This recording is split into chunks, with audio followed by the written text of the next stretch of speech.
شہر کیوں سائیں سائیں کرتا ہے۔ غالب بھی یہی کہہ رہے ہیں کہ گرد و پیش کے مناظر کی دل آویزی بجائے خود کوئی خاص حیثیت نہیں رکھتی، یہ سب ہمارے دلی کیفیت پر موقوف ہے۔ تو ہمارے جو دل ہیں they are conditioned to feel happy in certain circumstances، اور انہی مناظر میں اگر دل سے وہ شادمانی کے اسباب لے لیے جائیں تو پھر وہی مناظر جو ہیں وہ انسان کے لیے تکلیف دہ ثابت ہوتے ہیں۔ پھر اسی غزل کا اگلا شعر ہے، بجز پرواز شوق ناز کیا باقی رہا ہوگا،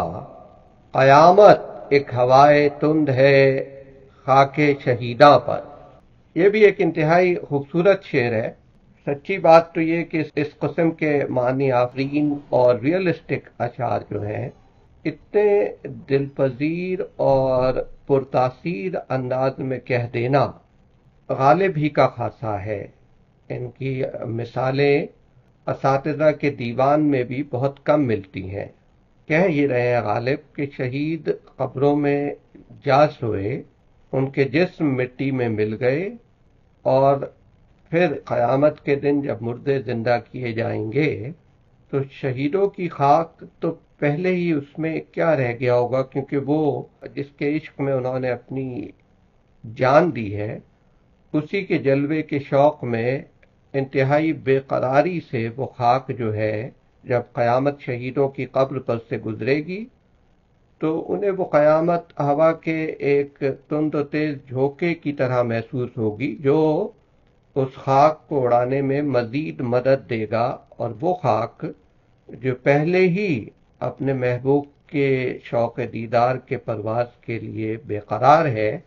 اس کے حضور میں قیامت کے دوش پر پہنچ جائے گی۔ پھر اگلی غزل کا جو شعر آپ کی خدمت میں ہدیہ ہے وہ یہ کہ وہ بھی ایک ضرب المثل شعر ہے، یا رب وہ نہ سمجھے ہیں نہ سمجھیں گے میری بات، دے اور دل ان کو جو نہ دے مجھ کو زباں اور۔ اس کے معنی حضرت من الشمس ہے تو وہ مزید کیا عرض کیا جائے۔ اسی میں ایک اور شعر ہے، ہر چند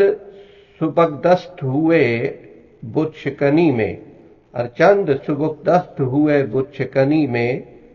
ہم ہیں تو ابھی راہ میں ہے سنگ گراں اور۔ اب اس میں تمام تر ایمفیسس جو ہے وہ ہم کے لفظ پر ہے، یعنی ہمارا جب تک ہم ہیں ہماری ہستی ایک سنگ گراں، ایک بھاری پتھر کی مانند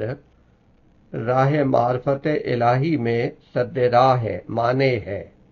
تو مطلب یہ کہ ہم نے ہوا و ہوس کے بت توڑنے میں ہو سکتا ہے بہت مشاقی اور مہارت حاصل کر لی ہو، خواہشات کے بت توڑ دیے ہوں، جو کہ دنیا کا لالچ ہے اس کے بت توڑ دیے ہوں،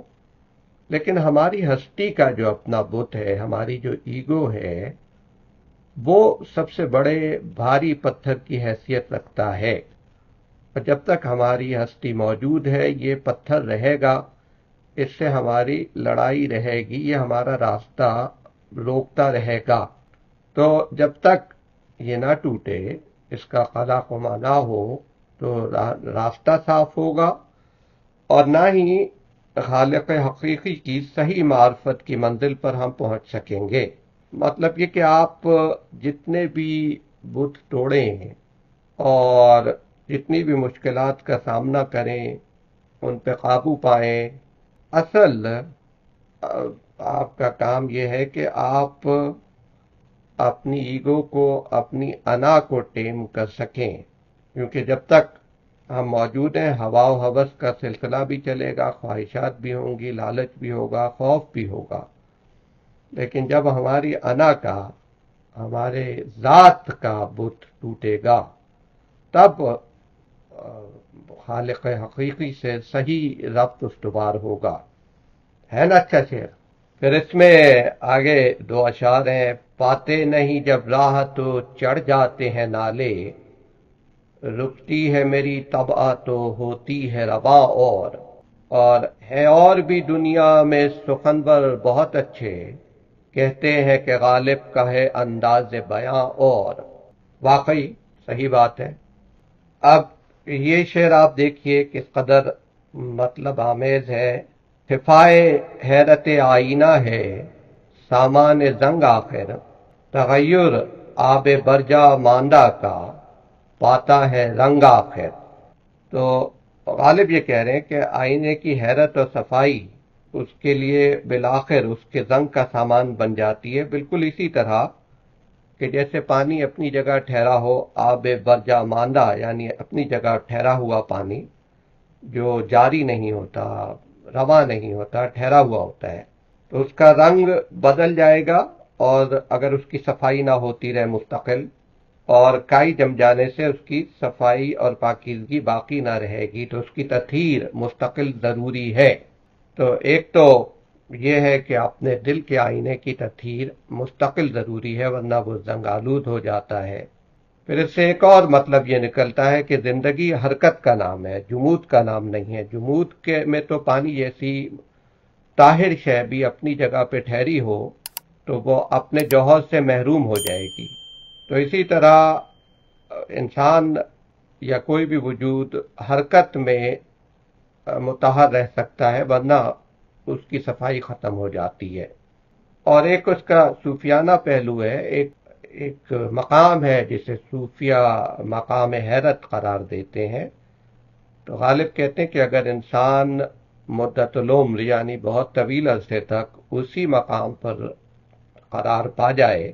تو اس کی صفائی اور پاکیزگی زائل ہو جائے گی۔ تو کیونکہ وادی حیرت کا راستہ انتہائی پرخطر ہے، صوفیہ یہ بتاتے ہیں، اور اکثر طالب حقیقت اس مقام حیرت سے آگے نہیں پہنچ پاتے۔ تو یہ سراب اور تشنہ لبی کی سی کیفیت ہے، اور لیکن جو اہل کمال ہے، اہل عرفان ہے، وہ جلد یا بدیر اس وادی کو طے کر جاتے ہیں۔ تو جو اس غالب کہتے ہیں کہ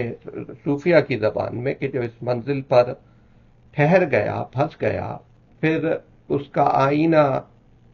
جلد یا بدیر بالآخر زنگالود ہو جائے گا۔ اگلی غزل میں ایک شعر ہے کہ فلک سے ہم کو عیش رفتہ کا کیا کیا تقاضا ہے، متاع بردہ کو سمجھے ہوئے ہیں قرض رہزن پر۔ عیش رفتہ یعنی گزرے ہوئے اچھے زمانے، پرانے وقت جو کہ بہتر تھے، اور متاع بردہ یعنی چھینا ہوا مال، لوٹا ہوا مال۔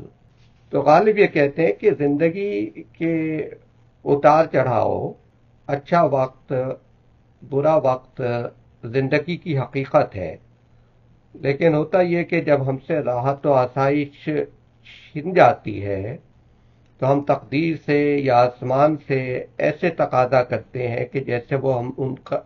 ان پر ہمارا قرض ہو، تاکہ جو کچھ ہم سے چھن گیا وہ واپس مل جائے، پھر ہم چین کی بانسری بجائے۔ لیکن اتنا نہیں سمجھتے کہ جو تقدیر ہے وہ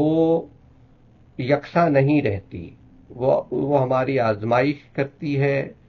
کسی ڈاکو اور قذاق کی طرح، اور بہت ساری چیزیں جو وہ ہم سے لے لیتی ہے وہ پھر ہم اسے قرض نہیں سمجھ سکتے اپنی تقدیر پر یا آسمان پر، کیونکہ وہ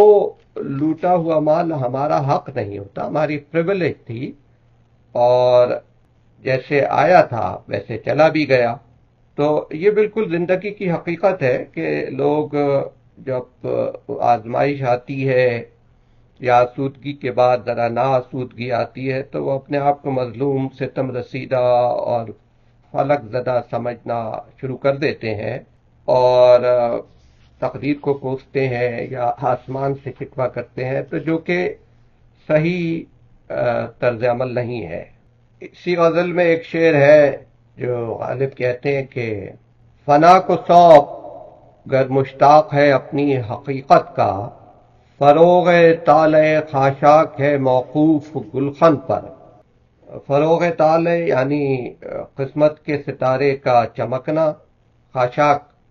کوڑا کرکٹ، گھاس پھوس، اور گلخن یعنی بھٹی کی طرح دہکتا ہوا پھول یا آگ کی مانند گل۔